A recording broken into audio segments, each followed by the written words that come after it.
Hey now, Tough Skin Soft Heart family. Welcome to another edition of Tough Skin Soft Heart.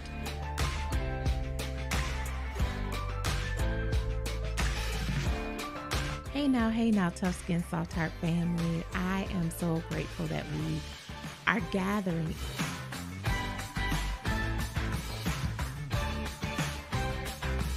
Hey now, Tough Skin Soft Heart family. Welcome back to another episode.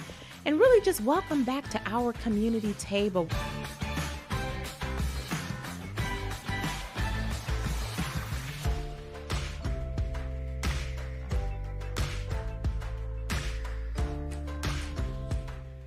Hey now, Tough Skin Soft Heart family. Welcome to another edition of the Tough Skin Soft Heart podcast.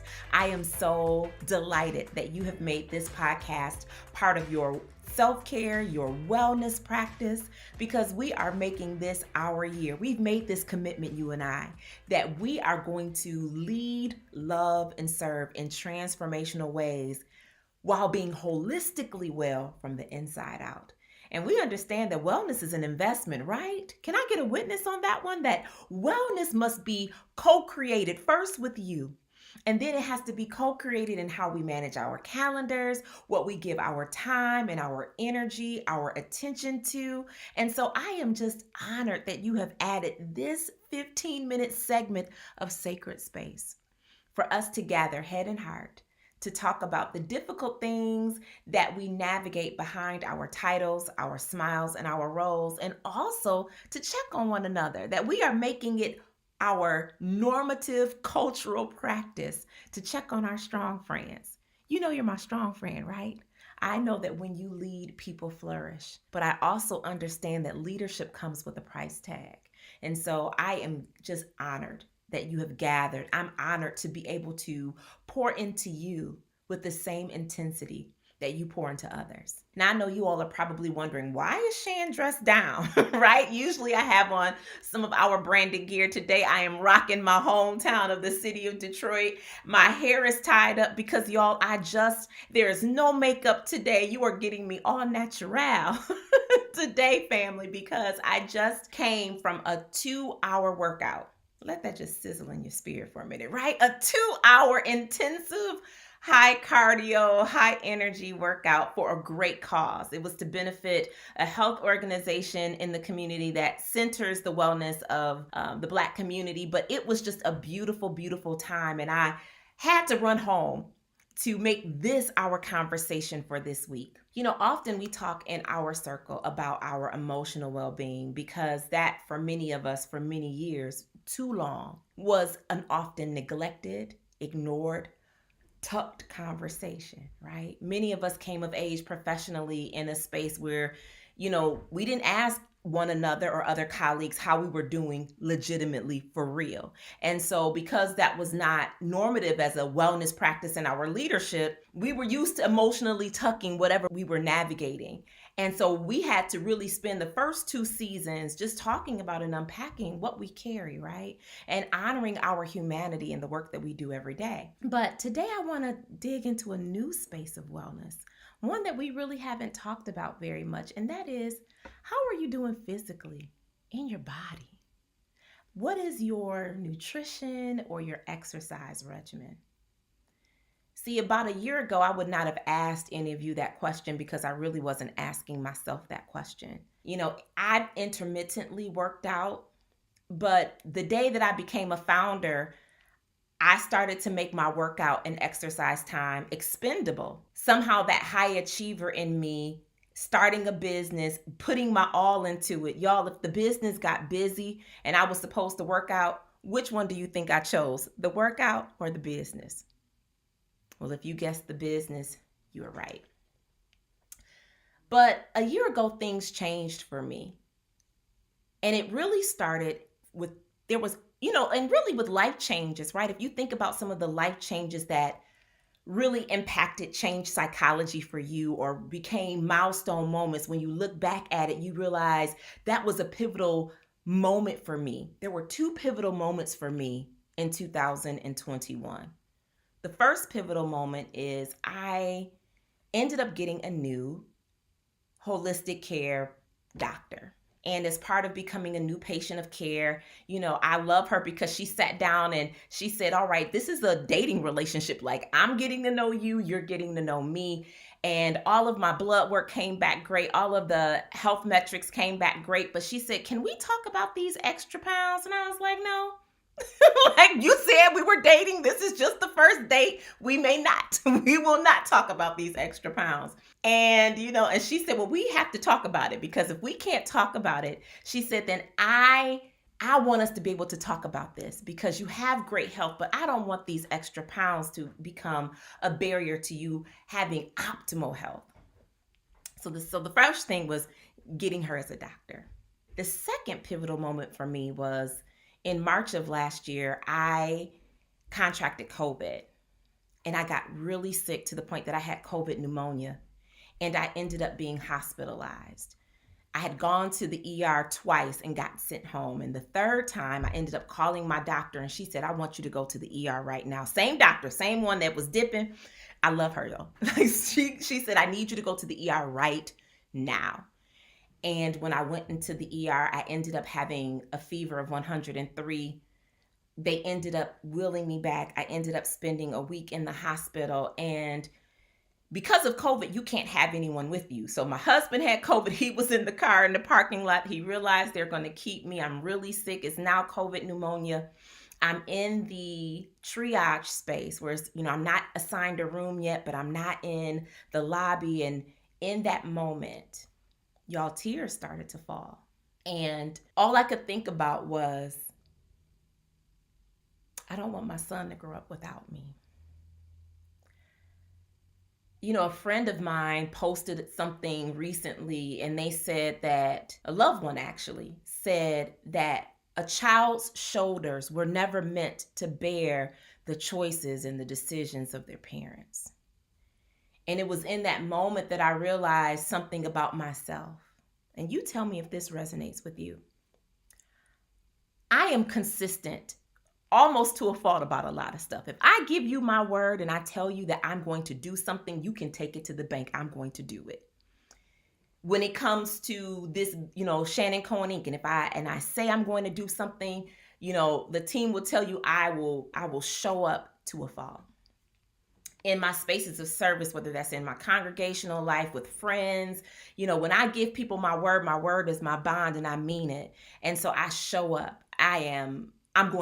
I'm that person. And I know that y'all are too, because this is why we are in community. You are rock stars. You are pillars and anchors in your homes, in your marketplaces, and in your community. And while that is noble, y'all, there was a flaw to my consistency. I recognized about myself that I show up without fail for everyone else but me. My doctor had called me the day that she told me to go to the ER. She said, Shannon, I couldn't sleep last night because I kept dreaming of you. You all, I don't know if I would be here if my doctor hadn't started a difficult conversation with me, hadn't cared enough to tell me to go to the ER again. And then she must have called people in her network before I got there, because the level of care was second to none.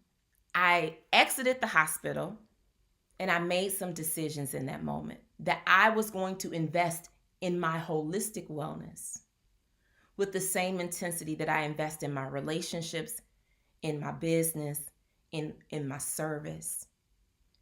I recognized that I could no longer separate or divorce my holistic well-being, which included for me the unspoken space of working out. And so around that time, I ended up joining a boutique workout firm. I love them. It's called Life Addicts. It was life-changing for me. At that time, they were running this pilot called From Exhausted to Energized. And it felt like every social media sponsored ad that they were posting was like they had read my journal, like they had read my diary. I started going, and the workouts range from like a CrossFit to a Tabata to a HIIT style of workout. I joined in June of last year. I joined at the highest weight I had been. I joined scared, y'all, because this is different. I'm like all the thoughts, but I joined with a decision that I was not looking at the scale. I don't get on the scale. I was not weighing food. I was not going to, wrapped up in toxic diet culture. This was about my wellness. This was about longevity. This was about my son, that I don't want him in his 20s to be impaired or constricted with what he can do and how he can live at the intersection of joy and purpose, because he has to take care of me, because when I was younger, I flaked on me. It was about cultivating within myself the mind of a finisher. And so all last year in my own quiet time, the mind of a finisher became my study. It was almost like my own study time was the lecture, and then going to Life Addicts was the lab. I share this personal testimonial, and I do share with you all, in the process of this, I've had the accountability of that Life Addicts as a community. I've also had the accountability of my doctor. She said, I just want to see you once a quarter. And this is what she said to me. This is why I love her so. She says, Shannon, if you're doing what you're telling me you're going to do, which is to invest in your wellness, to have improved nutrition and invest in your wellness with exercise, she said, we should see some signs. And she was right. And so for the last 10 months, that's what I've been doing. I have been intentionally investing in my wellness. I have been treating my workout time as a non-negotiable. I have been investing in my wellness. And I remember the first appointment that I had gone to after I had really been working and just, like I said, not stepping on scales, not measuring food, not doing, toxic diet culture. Y'all, I've released about 48 pounds, 50 pounds. And while I'm excited about that, I am more excited about the fact that I feel good from the inside out. I feel the best in my body that I have felt in a very long time. And so I just want to leave a little bit of a love note. How are you investing holistically into your wellness? How are you making movement part of the non-negotiables of your self-care?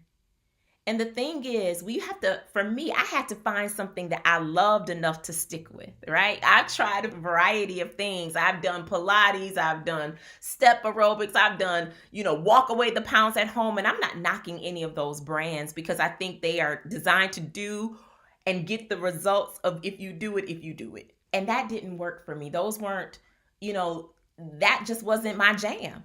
And so finding my jam, but also being consistent, whether I felt like it or not letting my mood derail my motivation, has been transformative in my life. And so that is my hope for you as the family. I want to see us be well from the inside out. I want to see us live an abundant life. And I know that that's going to require marrying all of it: our emotional health, our mental health, our physical health, our spiritual health, our financial health. Y'all, it all goes together. Our relational health, it all goes together. So that's my thoughts and my hopes. Those are my prayers for you as a family. It's my continued prayer for myself. I'm 10 months in, and I'm committed to this being a lifestyle. I'm committed to being able to see, as much as I can do my part to my children's children, and to be well in the process. So I'm thinking about y'all. I am really thinking about you. And I hope that this has been a source of either inspiration or a source of just pause to say that you're going to invest in you holistically with the same intensity that you invest in others. I'm thinking about you. Until next time. Podcasts during the month of March are sponsored in part by University of Michigan Health West. University of Michigan Health West is passionate about providing leading women's healthcare services for every woman at every stage of life. They offer compassionate care and expertise close to home, yet far from ordinary. For more information, visit